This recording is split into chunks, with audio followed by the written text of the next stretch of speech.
Bonjour mesdames et messieurs, in this episode I will show you how to make a double exposures in Photoshop.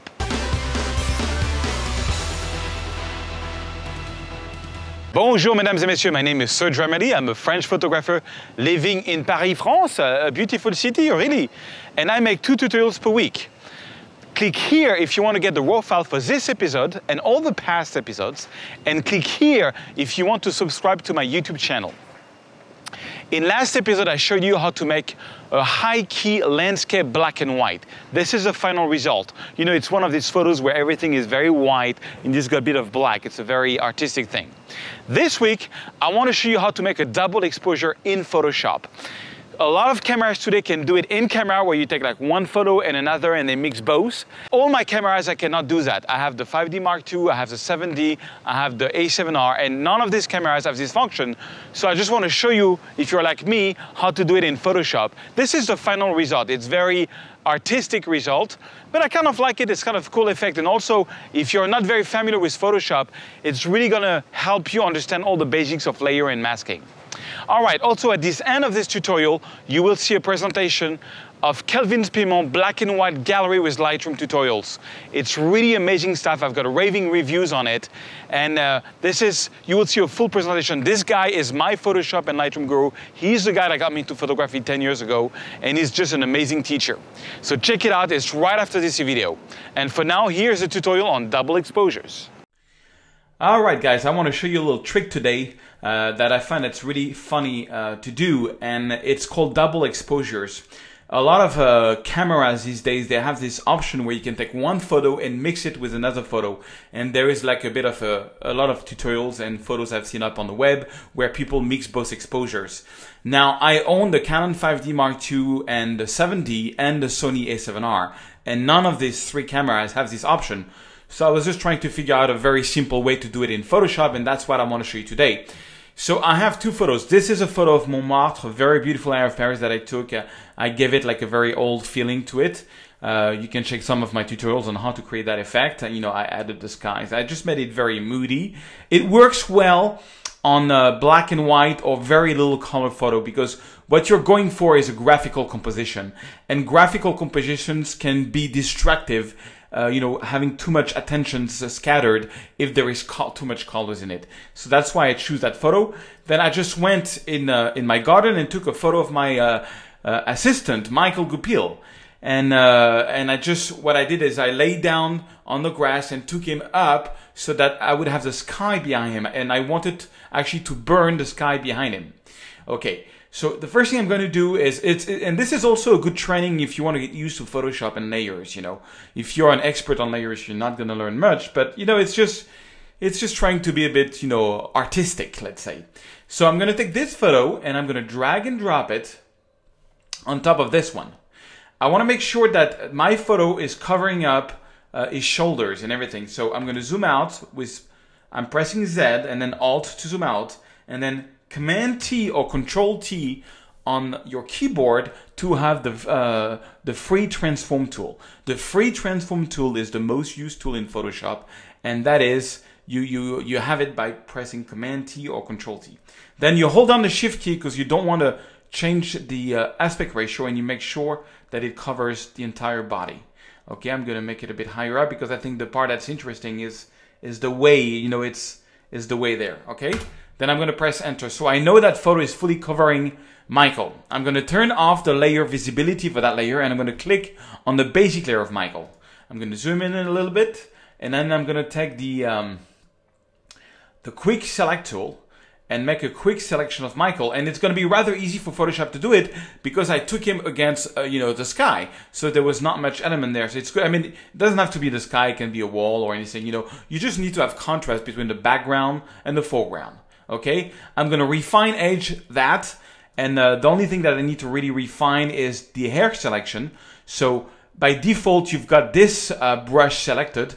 I'm going to make it smaller by holding down the Control and Alt key, and so that it's not too big. And I'm just going to paint around the hairs of Michael to get some of the hairs back, making sure I have all the hairs back. That's cool. Then I'm going to click on Smart Radius, and I'm going to do like 1.72 pixel.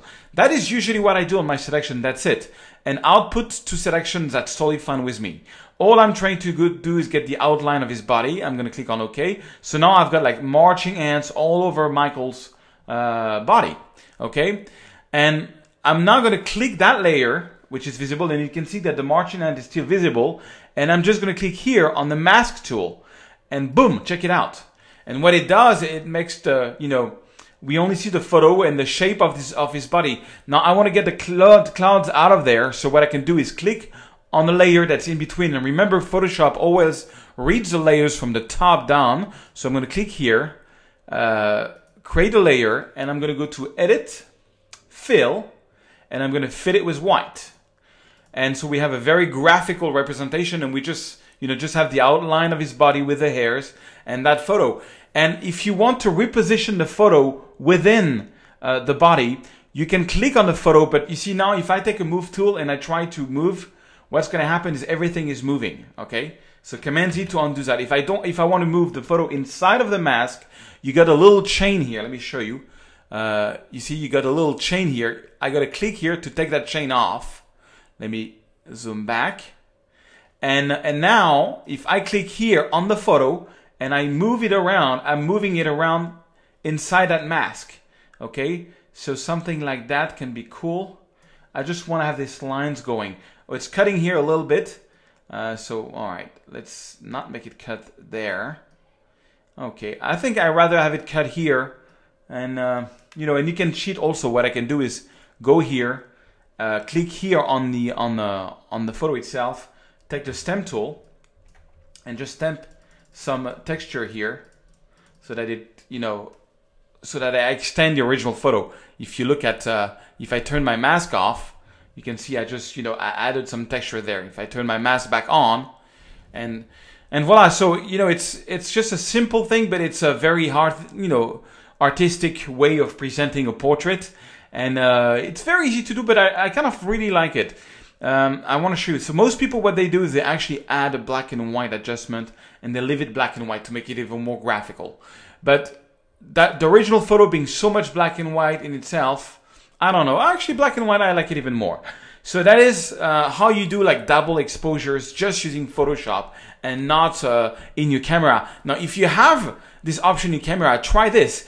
Take a photo of somebody, against a very against the sky, so the background is completely white, and just take a photo of some trees or some cityscape and use that option, and you should get some result like this. It's kind of a fun way to do it. My camera does not have it built in, so I had to do it in Photoshop, but I thought it was good training for you guys, which I know a lot of people write me that are not very used to using layers, and I thought this was a nice, cool trick. To play around with layers. Okay, now a couple of days ago, my buddy Calvin Pinon, who is my partner in business, did this new course on gallery black and white. Here's again a small presentation of that course. The guy is an amazing retoucher. He's the one that taught me Photoshop and Lightroom years ago. He's really my Photoshop guru and Lightroom guru because he's been doing photo retouching for 20 years. And he's been working for big companies, doing retouching, very high-end stuff. And he's been doing this course on gallery black and white. Here is the presentation. Check it out. He's tried to do it the same way that I do. He's French, but speaks very good English. And, trying to make it, with simple words as easy as possible. So here is Calvin Pinon. Hi guys, my name is Calvin, and I want to talk to you about my new course, the Gallery Black and White Portraits with Lightroom. In this course, you will learn how to take maybe some missed photos or poorly lit photos and turn them into nice works of art. So here you can see some befores. So you have this one, and then after a little bit of Lightroom magic, you get this. And then you have another one like this, which we turn into this. We learn to manipulate light. We learn to add light where there wasn't some and take some light out to really sculpt the subject. And you learn to add shallow depth of field, making the subject even more crispy and making the background even blurrier. And here's another before and another after. There's 11 projects in total, and you really go through different methods of adding nice contrast and getting really crisp looks to get these intense portraits, which you can then have in galleries. So I hope you check it out, and I hope you enjoy it. Au revoir.